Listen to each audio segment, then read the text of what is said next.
like when basketball ended for me, it was emotional time for me. Like, it was like, damn, I was upset, but it's like I started to realize that, am I more worried about the fact that I'm done playing, or am I worried about the fact that if I see someone from down the street in the mall on Saturday, they're gonna say, Vernelle, how come you're not playing anymore? My name is Vernelle Johnson. I'm a former basketball player at the University of PEI. I'm currently a banker at the Bank of Montreal in Halifax, and you're watching Undress the Jersey. Yo, Vernelle, this is actually fun because Yes, sir. I haven't touched Undress the Jersey in months for a number of reasons. Basically, just because I've been super busy. I started working at a tech startup here in Toronto. It's weird. It's like, this is a side gig. I don't make any money off it, even though there's like, that's the goal, and like there's the potential to it. And so I've been struggling with this whole, like, making time and prioritizing this platform. But it's great to have you kind of kickstart the podcast back up again. Yes, sir.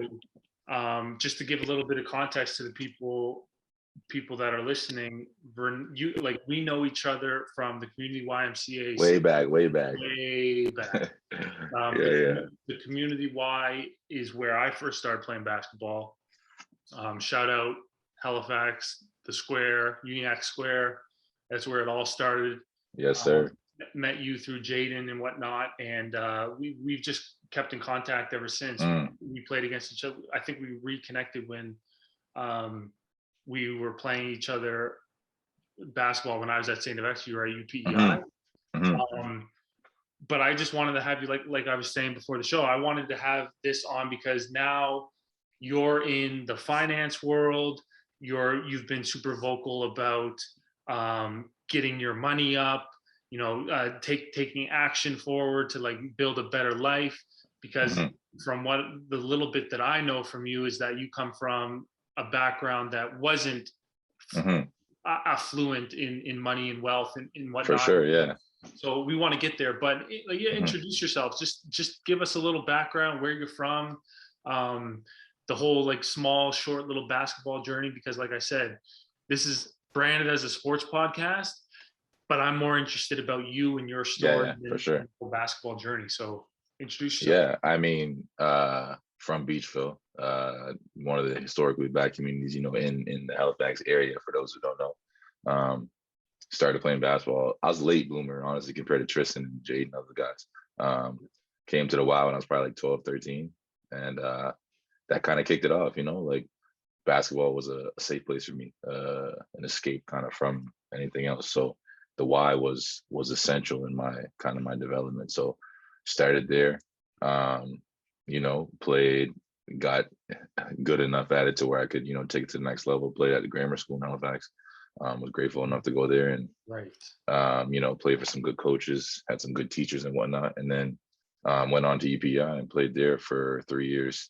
Didn't play my 4th year, 5th year, graduated, and been working kind of in the finance world, was in insurance for a bit, and now in the banking industry.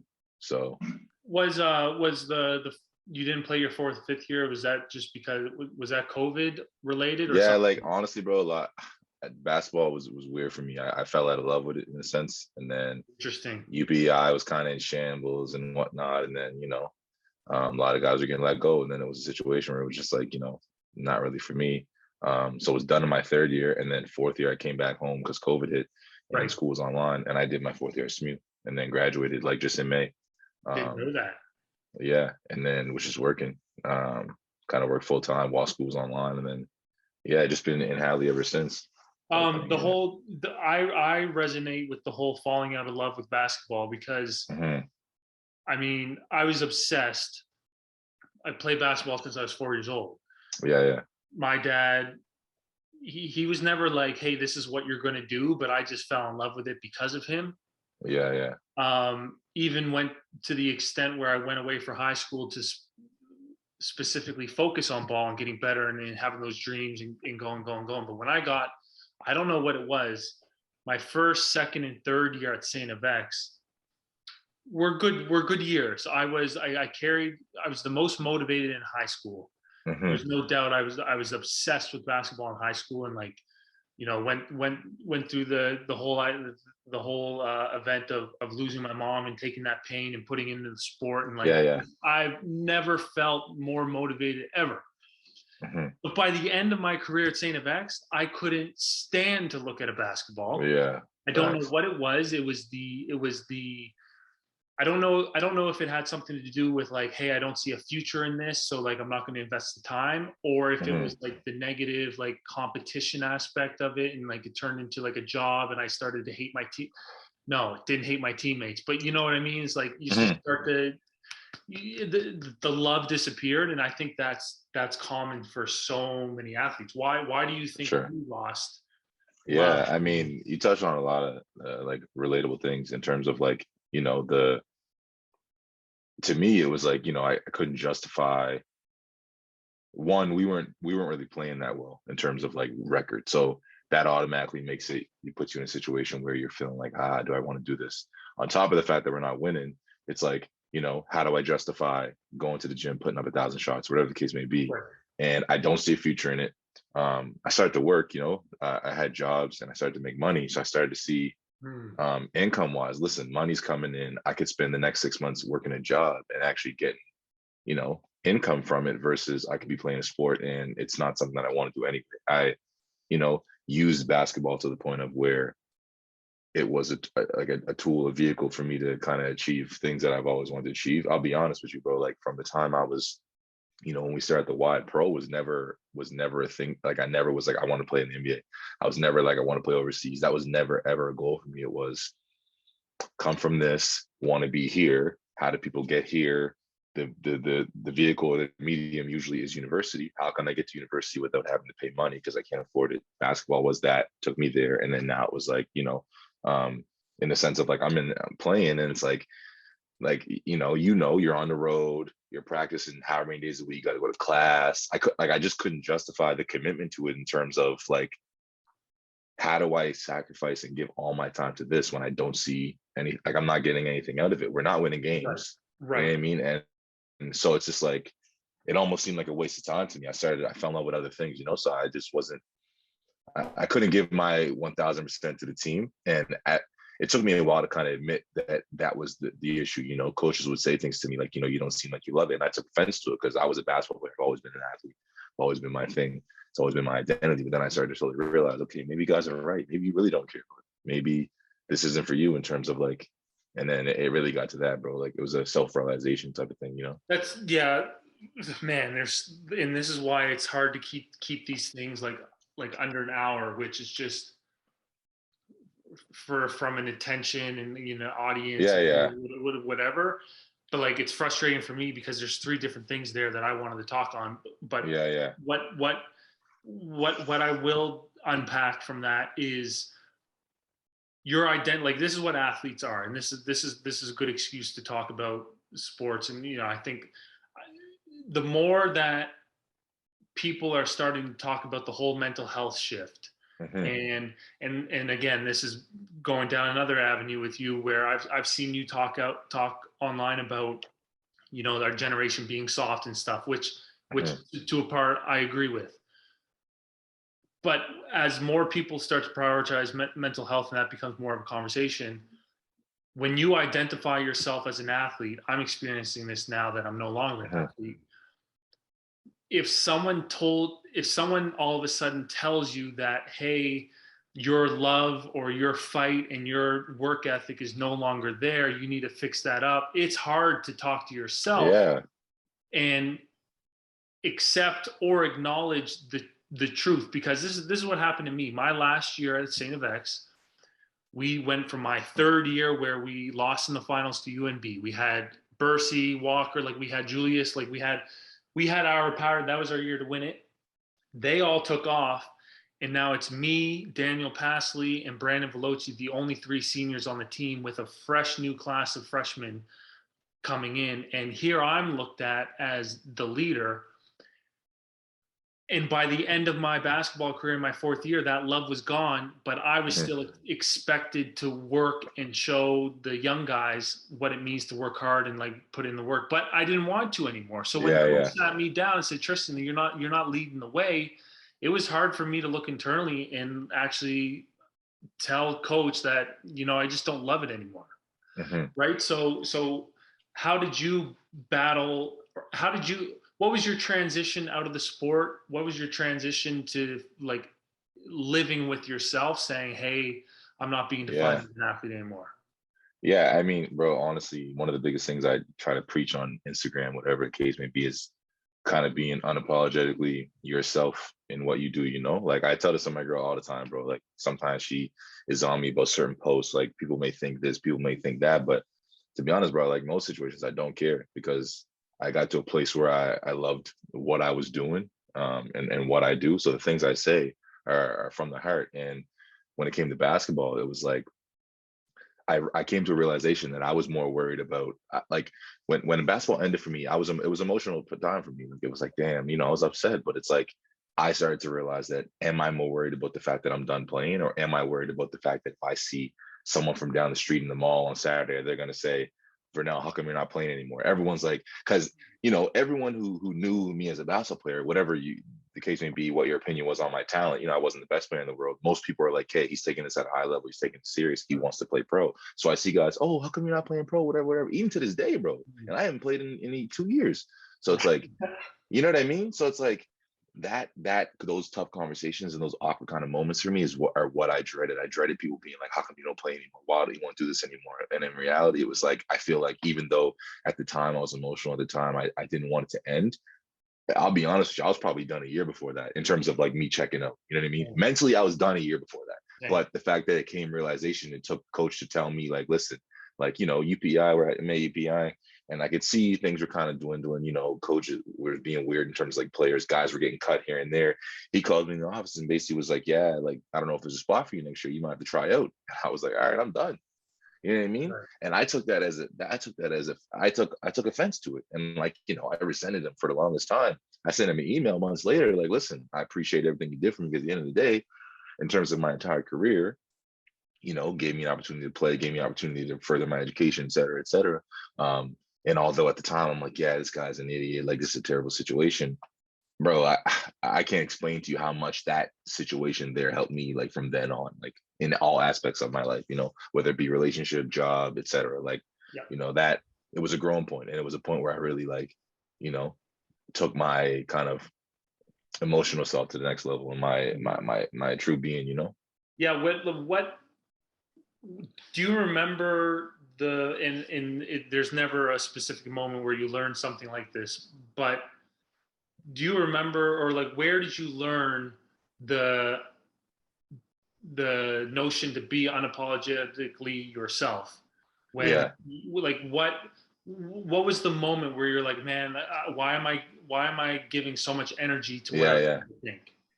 Man, I just like, I felt like in a lot of situations, I felt like, the term like, hot take or like unpopular opinion. I felt like in a lot of situations I may have had opinions that were of that. And like I was like, a lot of times I reflect, if my girl gets mad at me, I'm reflecting like, maybe I did say the wrong thing, Tristan, like maybe I said something that was offside. But then I think about it like, like within reason, within being respectful to other people, no one in this world, bro, should have to apologize for kind of the way they behave and the way they act in terms of like if I go to day-to-day basis, bro, and I carry myself in a way that's respectful, I don't disrespect anyone, I'm being nice and being kind to people.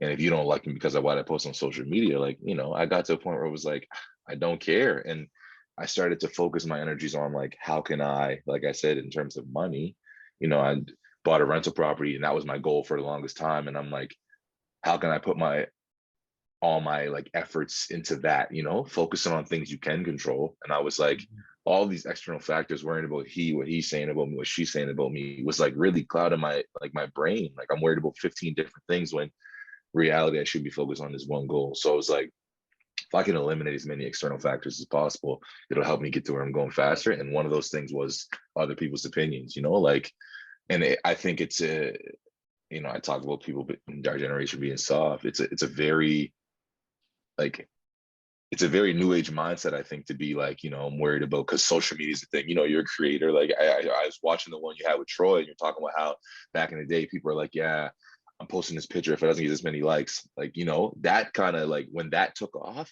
bro, people started to worry about, okay, like who's posting this, what other people's relationships doing. And Yeah. like, you know, it just became a like a competition and like a race on like what everyone else is doing rather than our own situation. Yeah. And, you know, people may look at my stories on social media and see I'm making a comment, say, oh, well, he's contradicting himself because he essentially is focused on everyone else. But at the end of the day, just I'm worried about, you know, the inner circle of kind of who Yeah. I surround myself with and just kind of, you know, focusing on that. Like, And I would say what you're doing by sharing your thoughts is you're giving other mm, people a voice that may not have the confidence yet yeah. to share. Like it makes them feel less lonely that they may be, because let's be honest, social media right now, and if you're posting anything online, it has to be woke and it has to be like Yeah. nice to everybody, and you can't hurt anyone's feelings.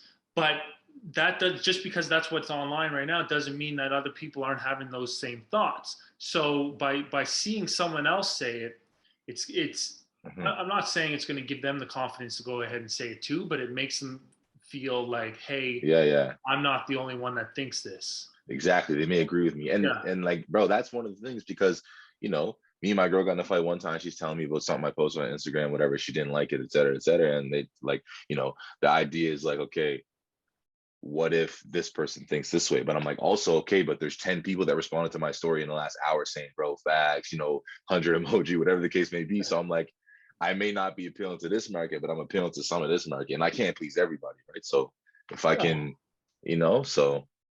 And the yeah, so that's true. Why do you think people have such a hard time?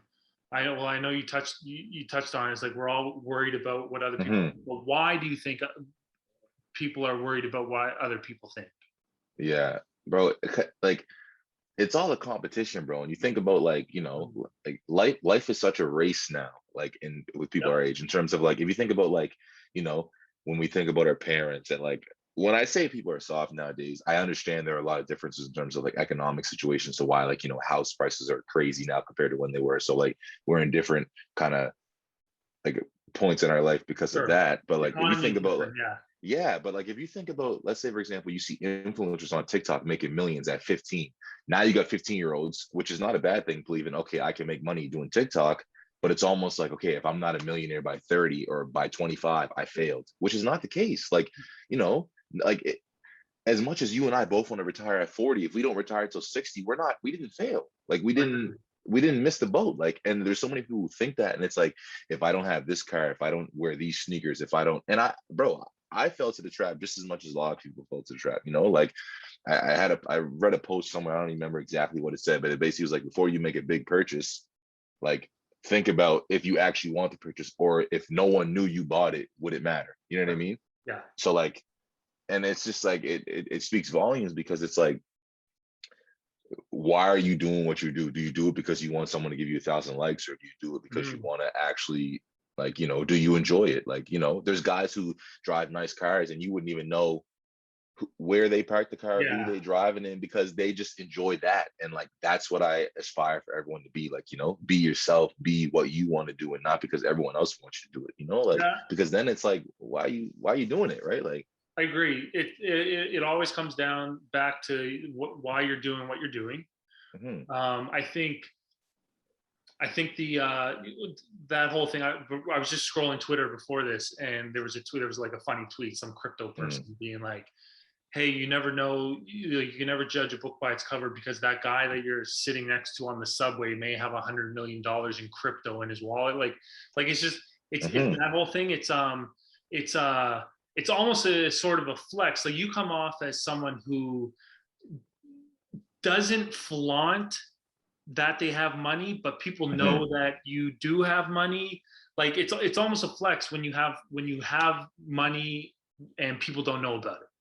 Yeah, and 1,000%. And it's like, you know, like do I post shit that, sorry, my bad for swearing. No, no, let it Do go. I post things that sometimes are like, okay, maybe this guy's trying to flex on someone, but I'm just like, you know, it's all motivational purposes only. If I can say, Right. show some 14-year-old who was in the same situation as me, you could do this too, without, you know, without a trust fund, without a dad who's a developer, or without a mother who's, you know what I mean? Like, you know, without two parents that make six figures, or without any of these other factors, you can still make something happen, or Yeah. still put yourself in a situation to where, you know, you can be financially free. Like, we're all chasing the same thing. And I'm not rich by any means, bro, but I try my best. And do I like designer shoes? Yeah, bro, I bought them. Do I like clothes? Yeah, I bought them. Bought a new car last month. Like, like, and it's like, the goal isn't to, like, there's so many tweets and posts about you got to wake up 4 a.m. to be successful. You have to, Yeah. like, not spend any dollar. You can't go with your friends ever. And like, that's flawed. Like, I'm not saying that. You just got to be able to pick and choose, everybody's a slave to something, right? Like, Yep. I can't buy designer shoes this week and go to dinner 3 times. And you know what I mean? I pick and choose, like, if I do this, it's because I don't do this. Or if I choose to do this, it's because I don't dabble in that luxuries, Yep. like, Yep. and That it's makes quick to sense. judge. People are quick to judge. Like I'm, you may spend money on something that I would never spend on, and vice versa. So it's like, Agreed. you know, Agreed. It's a big reason why I started Undress the Jersey in the first place, because just a little backstory, and I'm going to make a note here because I want to talk about something. Um, um, but it's a big reason because, as an athlete, I'm sure you got this a little bit as well as a university athlete. Before I even stepped foot on campus at St. FX, I was labeled a basketball person, a basketball player who doesn't treat girls well, thinks they're all that, thinks they're full of themselves. Like, mm-hmm, before I even stepped foot on campus, and I'm like, you guys mm-hmm, don't even know me. Why are you judging this thing? And I knew that going into it. But the reason why I wanted to start Undress Jersey is to be like, hey, yeah, we're labeled this one thing, but guess what? This is where we come from. This is why we're at the level that we're at. This is why we play the game, because so and so happened. mm-hmm. Talk to us about where you came, like your beginnings, your humble beginnings, and when you were talking about your goals were never to play pro, it was to get here. What do you mean by Mm-hmm. here? What was that original Yeah, goal? yeah. I mean, honestly, bro, I think as a child, you automatically equate things to your happiness, and you equate, like, what it means to make it to whatever your concept is of that. You know what I mean? Like, when I was a kid, people always talk about, the concept of your why, and like why you need to have a why, because if you don't have a why, when reach an obstacle in life, or when something gets hard, like, you're not going to be able to push past, because you don't have a reason to why you do it. And a lot of people say, don't chase money, you know, like, money isn't a big enough reason to why you do it. And like, I wholeheartedly disagree with that, because I think for me, money was the biggest thing. Because when I was a kid and I saw, my mother do whatever she had to do to kind of make sure we did good, I equated money to her happiness. So when money was in the house, things were good. Mm. You know what I mean? So it was like, if my goal in life is to say, okay, we never want to be in a situation where we can't do something because we can't afford it. My entire life was, okay, how many streams of income can I create? How many different ways can I bring money to me monthly? How much cash flow can I bring in? And how can I do it in 15 different ways? And then, more or less, now, how can I teach others to do it? Like, we talked about identity, bro. For the longest time, I felt like I didn't know what my purpose was. Like, what am I here to do? Especially in basketball, and then I'm like, what's next? So it's like, I started to learn. I've always wanted to be someone who made money, who was well loved, bro. Like, we all look up to guys with nice cars. And I work at the bank now. I told people when I first got hired, like, when I was a kid and I was attached to hip with my mother, we used to go to the bank. If I saw guys with a suit on and a nice car, they made it to me. I don't even know their situation, but that they look like that, I'm like, damn, that guy's the man. You know what I mean? He lived it. Like, he's doing it. And like, Yeah. it's crazy, because perspective is everything. Because right now, I get off work with a suit on, I have a car that people may think is nice, and it's like, people may think that same thing about me, but they don't even know, like, I'm not even near close to True. what I'm trying to do. True. So it's like, Yeah. you know what I mean? Like, it's a crazy concept, but like, I think, like, the kind of the end goal for me then was honestly just to be able to afford everything, like Yeah. freedom. And I That think makes that's sense. why I talk about money being such an important thing. Like, money doesn't bring happiness, but money is everything. You know what I mean? Money is freedom. Money is, people say, my mom used to always say, you can't buy your health and strength, but like, you can.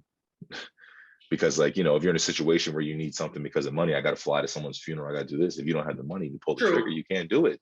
True. I'd push back on that and just say, like, if you have terminal cancer, money's not going to save you.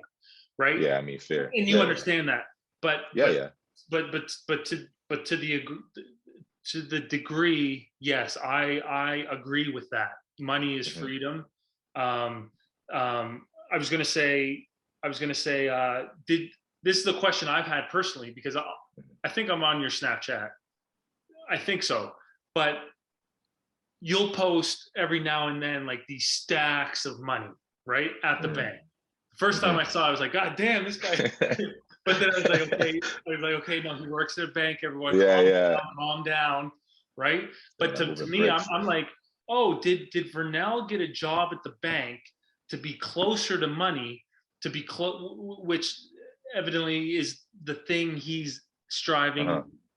for. Like when Yeah, yeah. you hear these quotes or these motivational people, is surround yourself with the people that you want to become. Mhm. So is Vernelle working at a bank because he wants to be closer to money? Yeah.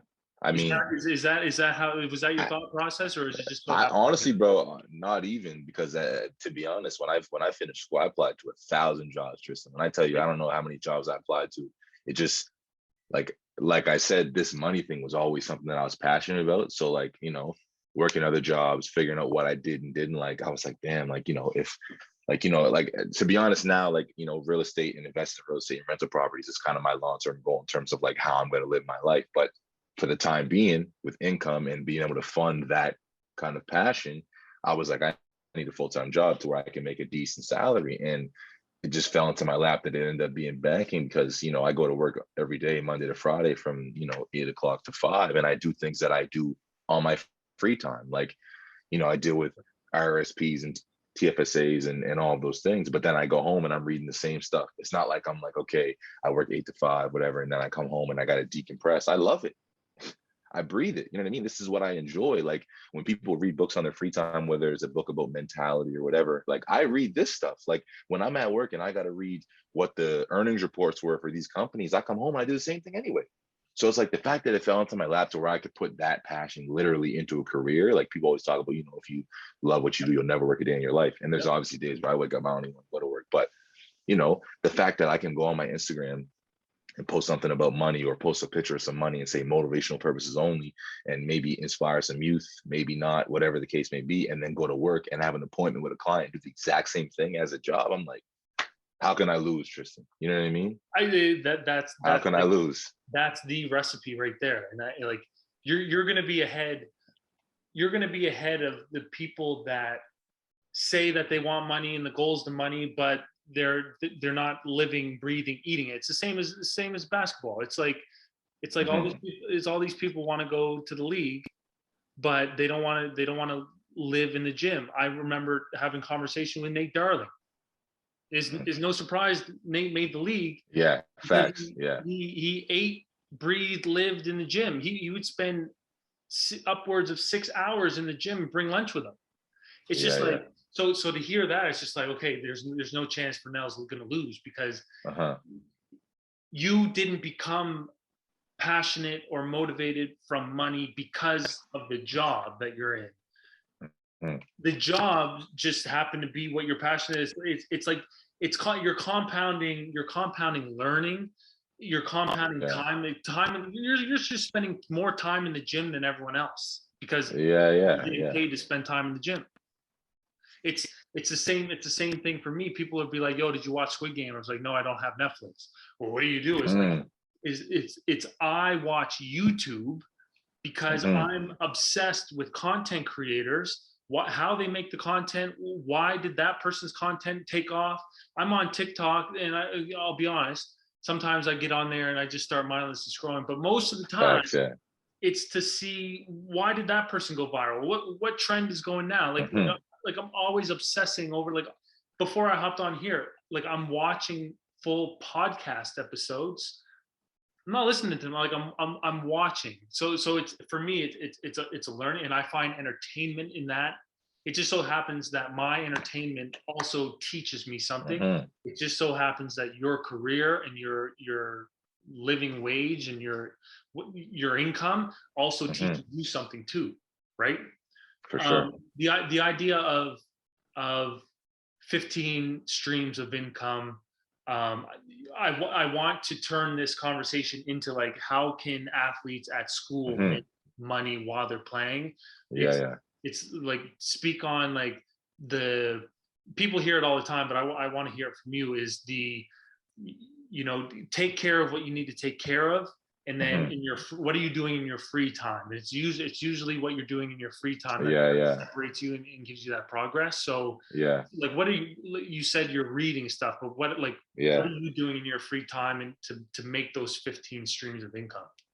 yeah. I mean, I think like, in terms of real estate, it's something that's harder to get into. And, I kind of real estate and rental properties and developments and all those things has always been something that I've been extremely passionate about. But Is it's it one, is it is it harder to get into it because of the money up front that you need to yeah, like, pay? and that's the thing, like that, it's a capital issue. So you can't Okay. just like the way the stock market is, you can have very little money and kind of get into it and be able to get the ball Understand rolling. it, And yeah. real estate is kind of different than that. So in terms of me, like, I still have guys messaging me, what stock do I buy? And I'm like, to be honest, like for a long time in my life, I was chasing stock after stock to try and, okay, how can I flip this money? How can I flip this money?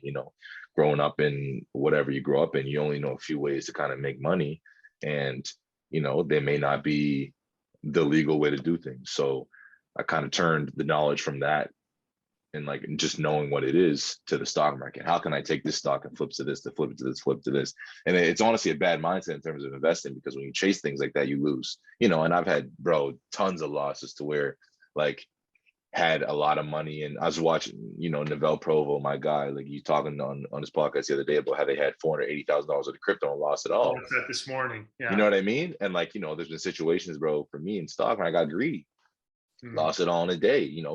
Start with zero, get it to 15,000 in a month, and now I got zero starting the next month, bro. Yeah. Like stomach hurts to this day thinking about Pain, L's like that. pain. But it's like I took that and tried to say, okay, how can I run this stock market game up so I can make $20,000? Now I can buy a property. Now I'm in the real estate game, and then the real estate game is just a matter of, it's just once you get one, you're kind of rolling. It's a domino effect. And I honestly wish I started earlier. And every time I said it to people, they laugh at me and say, "Oh, you're only young, you're only young." I'm like, man, if I did this when I was 19, like, and it's like for athletes trying to make money, like, content creation is huge now. You're taking advantage of it and adapting. Like, Yep. everything in this life, bro, is about adapting, and content creation is even more so because things change so much. Like Fast. this week, you could be doing something. I always see your TikToks, bro. That new song that came out, that Paramore track, and they put the drill beat on it, and it's Oh, hard. yeah, tough. And, bro, that's a banger. Like, and you Yeah. put it on, I'm just like, people are adapting to that song and doing it. But next week, that song may be dead, or you're 100%. doing a little videos, or you running and shit. Like next week, that may not be cool no more. But the fact Mhm. that you can adapt to it, and then next week, okay, what can I do to change this? What can I? It's constantly kind of evolving, and like content creation, I think for athletes, because of their platform, because of what level they're on, is Yeah. going to be huge over these next few years. There's a guy, CBU Osman, shout out to Osman, my guy. He, probably one of the best players in the league, bro. And he kind of, he's doing peer jumper media, and they're kind of, bro, he's killing the game. And it's like, he's taking that whole stereotype of like all he knows how to do is dribble the ball to showing, okay, listen, he can do this. Like I'm watching Meek Mill's podcast, bro. He's on a podcast, and he was saying how he's like, bro, in the hood, if you come to the hood with a camera, a nice camera, they'll call you a weirdo. You know what I mean? Like, and you may have a $15,000 camera, but it's like there's that stigma and that attitude towards like if you're different, or like if you do something else other than basketball, and we all fell victim to it, then you're weird. When in reality, those are the guys that are winning. Like the reason why I'm so regretful, I don't regret anything, honestly, bro, but the reason I'm so regretful about university life was because I was in a situation to where I'm getting school paid for and I had all this extra money. And instead of taking that extra money and trying to create a stream of income like I do now, I'm blowing it on dumb shit. Like, Of course.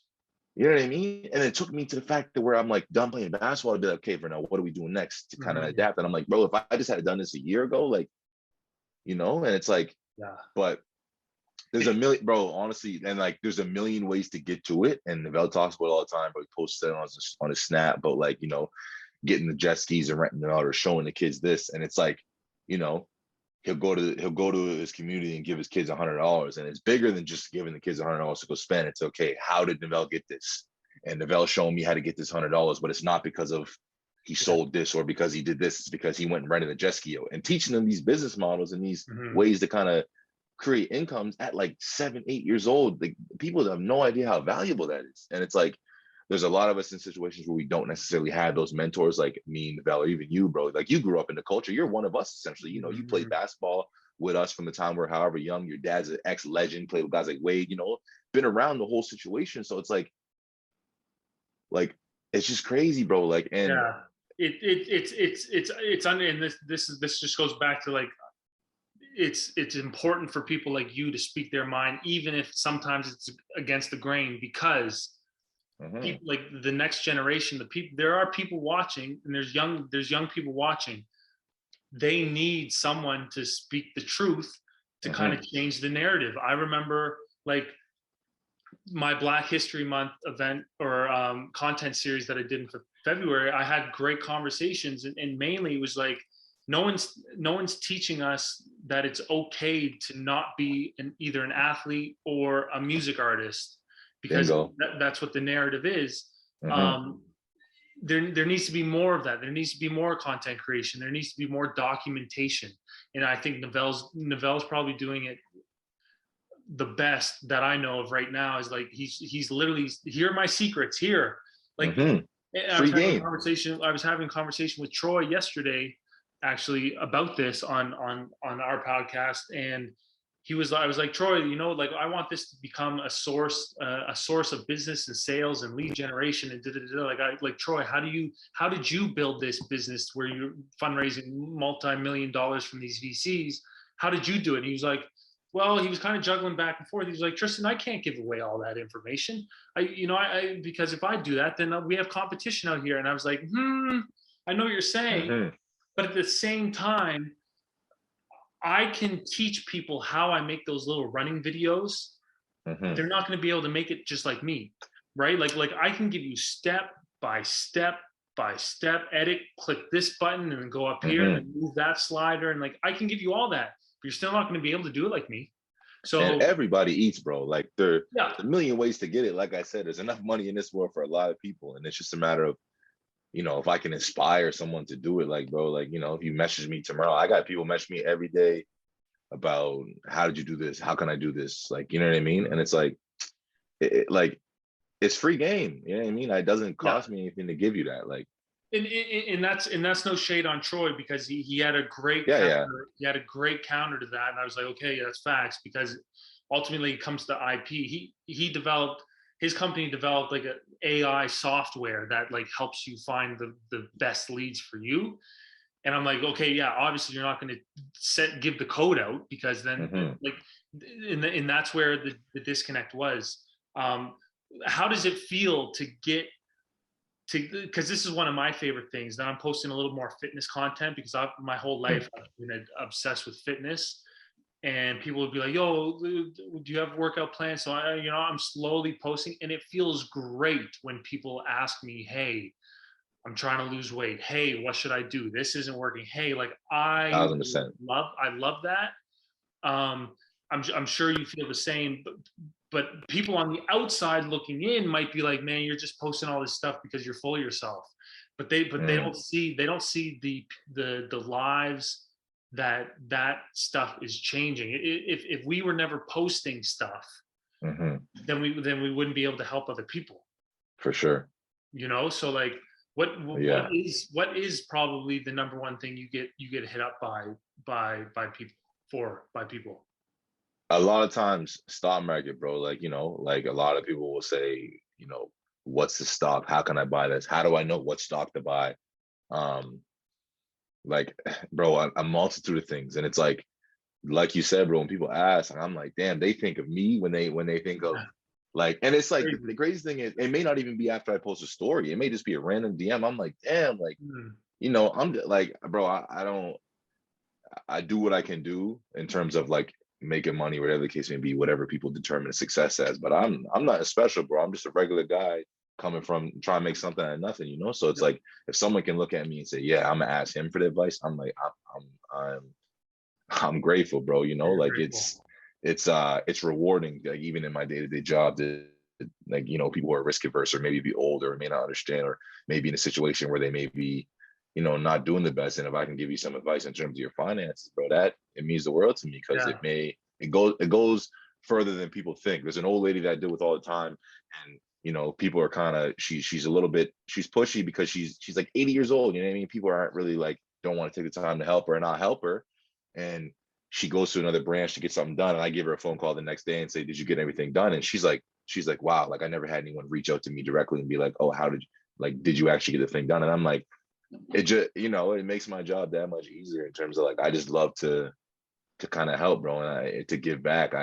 Community wide, Terry Dixon. Terry hit me up a couple months ago and was like, "Come talk to the kids at the Y, like about kind of basketball," and essentially the same stuff you and I are talking about. And I just was, kind of spitting that game. And one, for him to come to me was, I'm grateful. But two, like the fact that I can look at these kids and actually see they're retaining stuff that I'm saying and listening to me, I'm like, hey, yeah, I mean, I'm doing something. And whatever my goals are, bro, in terms of making money or whatever the end goal is, if I can say, okay, if I die today, bro, and I inspired 1,000 people, I won.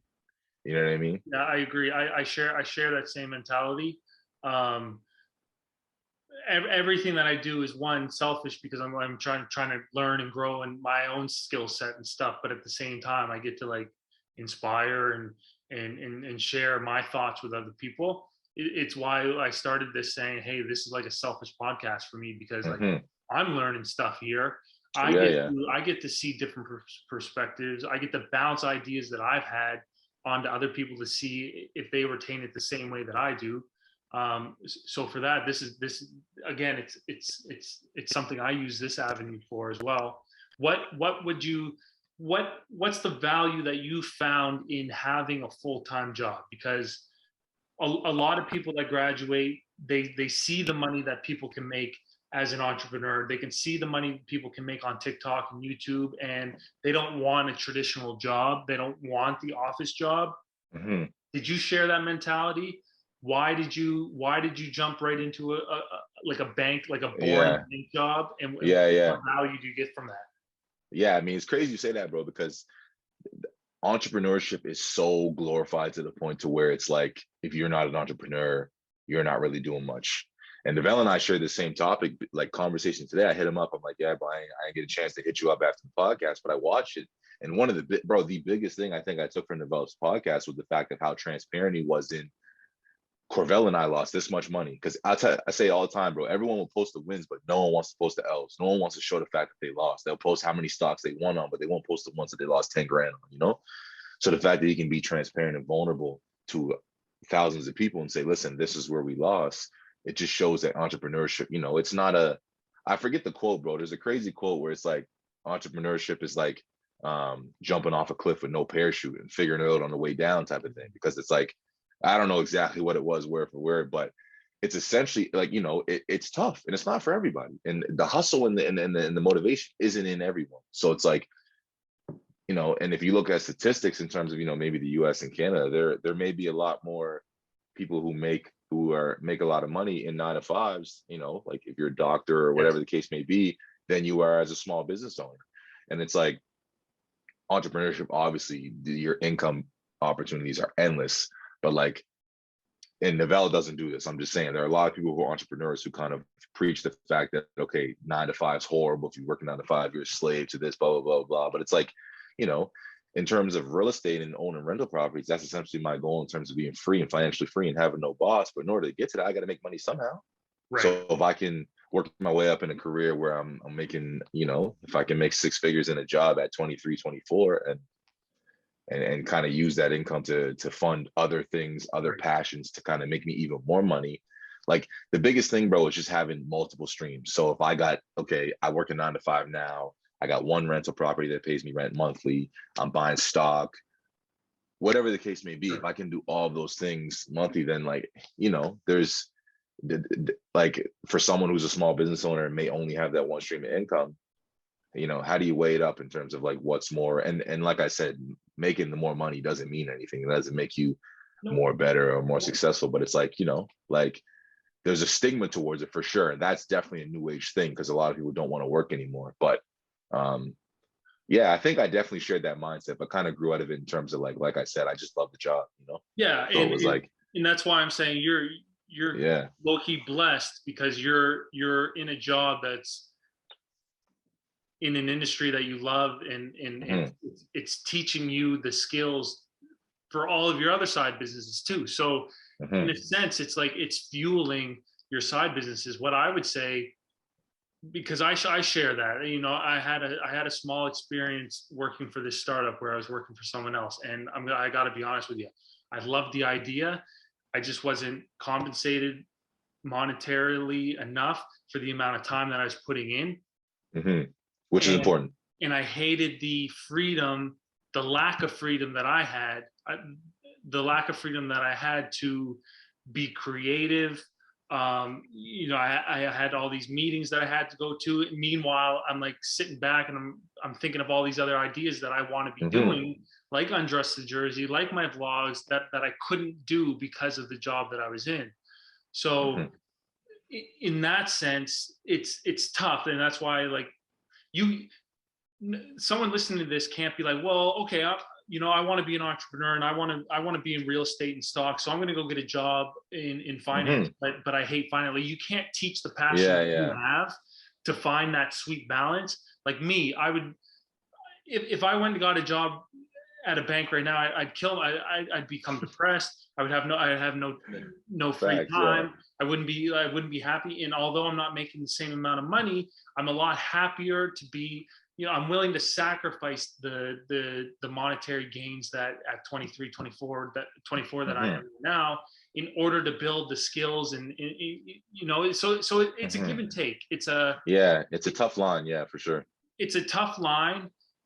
Like I said, you can't buy the passion it's not easy to find a full-time 9 to 5 that fits into your side hustle as well.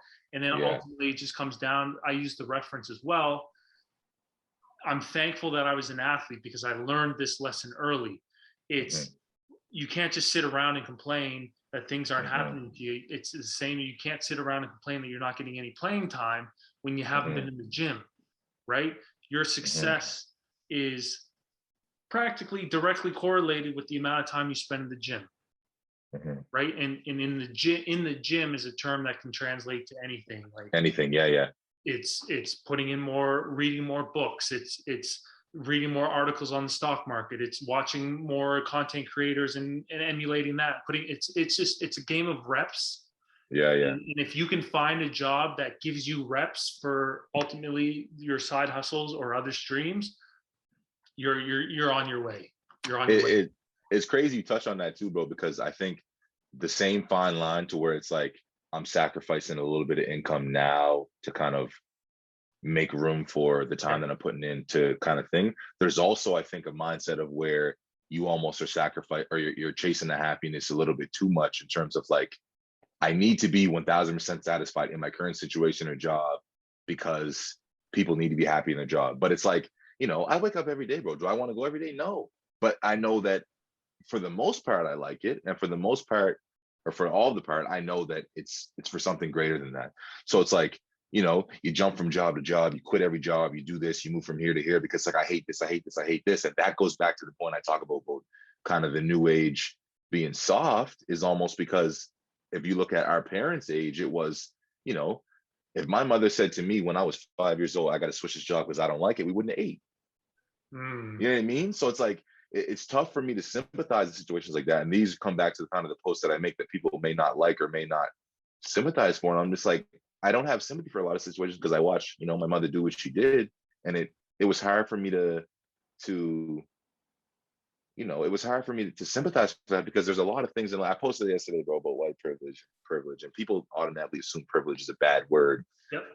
But it's not. Like, you know, to be privileged is a good thing. It's just a matter of if I can acknowledge my privilege and be able to not use it in a negative way. Like, you know, mental health is a very important thing and it's very real. And we have come so far in terms of society and being accepting of it and understanding it. But I'll be honest, in the Black community and whatnot, especially years ago, mental health was non-existent. Like, people didn't believe in it. It wasn't something that it's like, oh, you said something about you're depressed, they probably laugh at you. You know what I mean? But it's like, to be able to, we're at a point now where we can take mental health days, or, you know, someone who's seriously depressed may have to stay in the house all day. That's a privilege to be able to do that. Agreed. Because touching back on my mother in my situation, if I was 5 years old and my mother had to go to work to feed us, if she had said, okay, I got to stay in bed all day, I'm not feeling sad, we wouldn't have ate. Do you know what I mean? So it's like that concept to me is like, sometimes it's hard for me to understand. And this is Mhm. where I think my growth as myself and being a better person and compromising and kind of growing as a man is being able to understand and put myself in situations like that, even though I don't quite understand them. I have an issue sometimes of being like, putting myself in other people's shoes in terms of like, I'm automatically like, I don't understand it. I can't sympathize for it because I don't get it. When in reality, I'm like, okay, maybe I got to think about it, because like, although my situation was what it was, it may be different. Like, so it's tough. I got on a tangent, bro. I don't even remember what we were saying, but Oh, that's um, that's what I wanted to get out of you when I said, what do you see in yeah, the value of your 9 to 5? Is yeah, because even though your 9 to 5 isn't what you want to do for the rest of your life, it's serving a purpose. And guess what? It's also giving you a whole bunch of responsibility. It's teaching you to show up even when you don't want uh-huh. to. And I think that's so important for consistency, Mm, discipline, um, longevity, and like there's nothing worse than like man, I swear you would swear Novelle's like the goat because we keep bringing him up. facts. But this is the impact that he's had. By Novelle doing that 50-day or 75-day challenge, the Hmm. 75 hard. That whole challenge is based on don't break the chain, right? It's literally teaching you the discipline, because as soon as you wake up and you're like, no, man, I'll take this day off and do it tomorrow, Accountability. Yeah. you lose. So having Hmm. a 9 to 5, doing something that you don't want to do to serve a purpose to ultimately give you the freedom to do something that you want to do in the future is important. So I would agree that I think the whole soft thing about the generation Yeah, is yeah, coming it can from come this out. Yeah, I sacrifice. can get how it can come off wrong, and I sometimes I just say things and they're very vague in terms of like, maybe you should be more specific. But I'm not the best writer, so maybe Mhm. sometimes my posts don't come off as detailed as I want to. But I mean well in the post, and I think kind of the biggest thing that I take from all of it, bro, and watching guys kind of grow in their career, you, Novell, my boy Manuel, I met with him today, real estate guy, also a nurse. It's like the end goal is, okay, yeah, I'm working in a job that I may not love right now because I'm sacrificing it for a greater goal. But it's also the idea of like, bro, this whole thing is way bigger than me. It's way bigger than you and I. It's way bigger than this. Like I daydream at the gym, bro. Like the gym is a safe haven for me, but I daydream because I just think about like, you know, like I see NFL guys buying their mom's cars and houses, and I'm like, bro, I want that so bad. And like that to me is like the ultimate thing. If I can be able to say, bro, here's 20 grand for my mom here. Like to me, it's like, bro, if I can, I'll work a job 30 years if I hate, if I can do that. You know what I mean? And this is why, bro, immigrants, bro, I admire them so much because they work their ass off. And like you'll see guys, bro, who come here to Canada with nothing and will work jobs that they hate for 30 years and then send their kid to Harvard, Oh because yeah. it has nothing to do with their short-term happiness or what they like, or if I like getting up today, or if I was happy today. Like happiness is such a subjective thing to me, and it's such an interesting term, because it's like, yeah, I'm happy. I woke up today, bro. I have food to eat. I can't complain about anything. But it's like, could I be happier? Would I be happier with an extra 100K in my bank? Yeah. But Of like, you know what I mean? Like it's bigger than me, and the things that I got planned are way bigger than me. And I'm willing to sacrifice, literally, bro, the next 20 years grinding if it means I can do those things. Like I'm cool with that. I'm cool with being unhappy for weeks straight if it means I'm just putting my head down. I'm 1000% cool with that. And Mhm. I'm not saying that's the right mindset, and that may make some people unhappy in terms of they may not be able to do it, but it's a mindset thing to me, like Yeah. it the term, it could always be worse. People don't like it because they're like, it devalues kind of your situation, but I always think of it like that, bro. Like, and it could always be worse, and it has been worse for me. So it's like, Sure. if I feel selfish to complain about any current Yeah. situation, like, oh, I'm unhappy. I'm unhappy that I get to drive into work in a BMW, and I'm unhappy that I got to wear a suit to work. You know what I mean? Like, it just seems like, damn, It Vernelle, seems stop foolish, complaining. right? Like, Yeah. yeah, like, When you boil it down to that level, it seems like, man, what am I complaining for? What? Oh, darn, I got to go work this job that's paying me. Like, exactly. you know what And I it's mean? soft. Like that to me is soft. That's where it's like, and I find myself in situations where I feel sorry for myself. I'm like, bro, snap out of it. Like, what's wrong with you? Like, Mm-hmm. you know what I mean? And it can be tough because that accountability and that like level of discipline that I hold myself to, I often hold others to. And it can be detrimental sometimes, you know, like sometimes me and my girl get in fights because I give tough love a lot. You know what I mean? Like she may be looking for a more sympathetic and more like, you know, loving approach. And I'm just like, listen, you need to figure it out. Like, you know what I mean? And it's just the way I'm wired. And like, you know, it's an Right. issue. It definitely is a growing pain for me. Like I try my best, but it's my natural response is like, can you just like figure it out?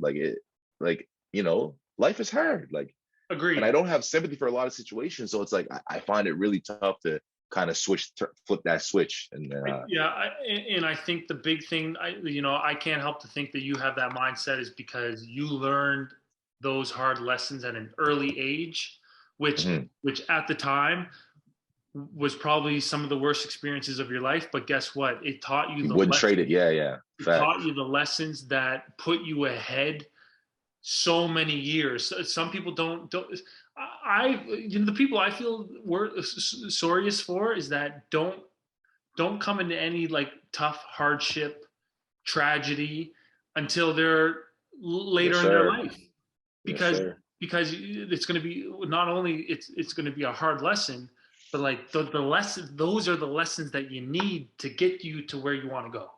Bro, I watched a TikTok, bro. Crazy. Like, bro, we could talk for hours. I watched a TikTok, bro, and it was like, I don't remember exactly the story. This guy was talking about a science or something. They did some controlled experiment where like they had a tree in a kind of like a very controlled environment versus a tree in the Oh, thing. And the tree, bro, kept falling over, even with a perfect environment. It had everything it needed, but it just kept falling over. It wouldn't grow. And they're like, what is going on? And it was like the tree didn't have no wind or any wind, excuse me, my grammar issues. The tree didn't have any wind to blow on it. So it didn't know, okay, I got to dig these roots down to the ground. And it was like, you know, I sometimes I hate these cliche references because it's like it sounds so corny, but I'm like, damn, like that is mind blowing because it's like, you know, in terms of the situation, yeah, I wish I had this child. In terms of this kid, I wish I was able to. Yeah, I mean, sometimes we, you know, when you come back to school and like you have after Christmas, like, and it's like, what did you get for Christmas? Bro, I used to skip them days. That feeling was hard. I'm like, bro, what do I tell them? I didn't get nothing. You know what I mm, mean? Like, so it was like that. That like just seeing that with the tree, I'm like, damn, like, you know, the things you learn and how to adapt and how to overcome that adversity. It's like that's how you really become strong. Like, you know, that's where you it's where men are made. Like, I agree. I agree. Which, man, brings up another thing. But I'm gonna have to get you on again. yes, sir. Men are made. Oh, don't say that. Don't. You can't say that. Men. What do you mean? You're defining what men are supposed to be. Yeah, bro, You- don't even get me so started. so we'll say that for another conversation. But yeah, Vernelle, this was everything and more that I expected it to be. I'm gonna have a very tough time picking and choosing clips to share Yes, because sir. yeah, there's like I'm just all around like that's a clip, that's a clip, that's a clip, that's Mm. a clip. So I appreciate. Is there anything else you wanted to share while we sign off? Nah, man, that's it, man. Chances make champions, you know. Got to roll the dice. Life's a gamble. Life's a gamble, right? Got to play to win. Hey, I know you got a few bucks on the games tonight or something, do you? Honest to God, bro, I retired. I retired. Ah, Speaking of L's, I took a bad one. I retired. I'm done for I, the next hey, couple of months. we won't bring that up. We won't bring that up. No, this was good, bro. I'm signing off. All right, bro. Yes, sir. All right, easy. My name is Vernelle Johnson, and you were just watching Undress the Jersey.